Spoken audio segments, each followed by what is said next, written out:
Misteri kebakaran gedung Kejagung mulai terungkap. Berdasarkan hasil penyelidikan kepolisian, ternyata Kejagung tak terbakar, melainkan dibakar. Hasil olah TKP Puslap 4 menyimpulkan sumber api diduga karena nyala api terbuka, bukan korsleting listrik seperti dugaan pihak Kejagung. Sikap pihak Kejagung yang terburu-buru menyimpulkan penyebab kebakaran justru membuat publik curiga. Apalagi kebakaran terjadi di tengah pemeriksaan Jaksa Pinangki terkait kasus Joko Chandra. Sikap tersebut juga kembali terulang saat mereka melimpahkan perkara Jaksa Pinangki ke Kejari Jakarta Pusat. Peneliti ICW Kurnia Ramadana mempertanyakan sikap Kejagung atas perkara tersebut. Padahal proses penyidikan belum menunjukkan perkembangan yang berarti. Koordinator Maki, Boyamin Saiman, juga memandang ada kejanggalan dalam pelimpahan berkas perkara Pinangki ke Pengadilan Tipikor. Cepatnya pelimpahan berkas Pinangki mengindikasikan bahwa Kejagung mengarahkan kasus yang menjerat Pinangki hanya melibatkan Jaksa Pinangki, Anita Kolopaking, dan Andi Irfanjaya. Padahal, kemungkinan masih banyak pihak yang diduga terlibat. Selain itu, Maki membongkar sebuah fakta dari percakapan WA tertanggal 2 Maret 2020 yang diduga ditulis Jaksa Pinangki dengan Anita Kolopaking. Dalam percakapan tersebut, Pinangki dan Anita Kolopaking menyebut nama Rahmat dan seseorang berinisial JA.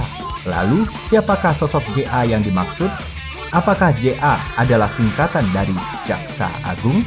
Kemudian, mengenai Andi Irfanjaya, seorang politikus Nasdem asal Sulsel yang bukan politikus ternama namun dapat dipercaya Joko Chandra. Mantan Sekjen Partai Nasdem, Patris Rio Capella, mengatakan Andi Irfan bukan pemain tunggal.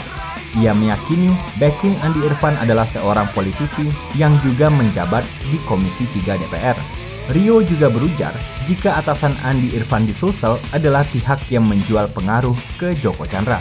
Jika demikian, berarti Ketua DPW Nasdem Sulsel yang juga menjabat sebagai Ketua Bidang Organisasi dan Keanggotaan DPP Nasdem, serta bagian dari anggota Komisi 3 DPR, Rusdi Mase Mapasesu adalah politikus di balik Andi Irfanjaya.